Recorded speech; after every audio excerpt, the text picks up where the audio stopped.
Bonjour. Ce que je voudrais partager avec vous ce matin, c'est un moment qui s'appelle méditation d'automne. Parce que voilà, là, tout a changé ces derniers jours, après cet été tellement difficile et long. Et j'ai retrouvé cette impression parce que parfois, quand on se lève tôt, alors bien sûr à la campagne ou à la montagne, mais aussi en ville, mais aussi à Paris, il y a un moment spécial, il y a un moment où tout est un petit peu suspendu comme ça, il y a un moment de silence, et il y a un moment où eh bien, il y a une odeur, un parfum qui sont ceux de l'eau en fait. Et il se trouve que, bon, c'est un cliché, bien sûr, de dire que l'automne est une fin, mais je le vis plus profondément au fur et à mesure que les années passent, comme une transformation. Et que cette transformation de la Terre accompagne la transformation de mon propre corps, qui accompagne la transformation de la Terre. Il y a quelque chose comme ça qui se fait d'une unité et qui fait que dans ce moment entre nuit et jour, entre ce que j'appelle mon corps et le corps de la terre, il y a quelque chose qui soit de l'ordre de l'unité. Voilà le texte, méditation d'automne. Il y a ce grand silence d'aube, silence qui s'étire à travers prés et forêts, qui recouvre les sentiers et les pins, et qui emplit le temple et la salle de méditation. Il se glisse même dans la cabane à outils sans rien déranger, il se faufile. C'est une attente, c'est un repos. Le vent a soufflé toute la nuit, jouant dans les feuilles dorées, et ce matin, satisfait, il est allé s'amuser de l'autre côté de la montagne dans les grandes herbes. Et soulagé d'avoir retrouvé le calme, le monde respire ce parfum. Et c'est vraiment une chose spécifique, ce parfum qui naît de l'humidité et de la terre. Et autour de moi, dans le jardin, il y a des astères roses et mauves, des dahlias, un groupe de ces dahlias épanouis, tout crémeux, on dirait. Et puis aussi, plus loin dans le potager, des poireaux tout verts et puis des potimarrons dorés. Et toujours dans le potager, c'est plein de fleurs, c'est plein de soucis jaunes et oranges.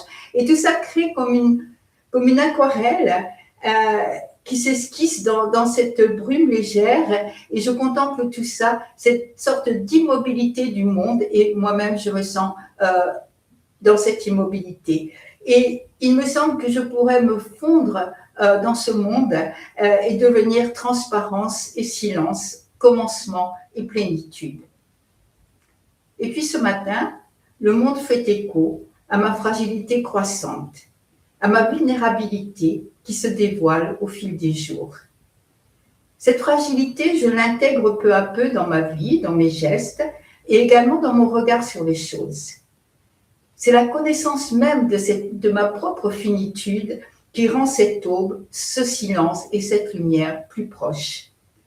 Mon corps, qui maintenant descend plus lentement les escaliers, qui regarde plus soigneusement les petits obstacles du chemin, se reconnaît dans ce moment suspendu entre nuit et jour, dans ce repos provisoire. Je sais qu'il me faut reprendre souffle en me laissant porter par la terre, en contemplant sa beauté. Je sais aussi que mes pas doivent rester légers, car à vivre ici, dans la montagne fraîche, comme à écouter ce qui se passe dans le monde, je comprends la force et la fragilité de la terre. Sa force, elle qui nourrit la vie depuis des millions d'années et qui nous porte dans la vie comme dans la mort. Mais aussi sa fragilité, que nous avons bien vu cet été, devant nous, êtres humains, quand la grande forêt brûle, quand l'océan s'emplit de plastique, quand les arbres meurent sous les pluies acides. La vulnérabilité de mon corps et celle de la nature, ma tranquille inquiétude devant les années à venir, pour moi comme pour le monde, me pousse à prendre soin davantage de tout ce qui m'entoure. Je deviens plus soucieuse de ce qu'Hannah Arendt appelait le monde commun, ce qui nous accueille à notre naissance et ce que nous laissons derrière nous quand nous mourons. C'est ce monde précieux, irremplaçable. Et j'essaye de la même façon de prendre soin de ce corps de façon juste, en respectant son rythme, qui n'est pas toujours celui que je souhaiterais, en respectant son énergie et sa fatigue, en cherchant une harmonie toujours à recommencer entre mes désirs et ces changements. Ce matin, dans la respiration de l'aube, je me sens à la fois aïeule et fille de tout et de chacun, reliée au monde par le souffle des champs et des forêts. J'entrevois l'immensité de la vie dans les premiers signes d'automne, l'infini du temps dans une poignée de feuilles mortes et l'amour des êtres dans le chant de l'eau.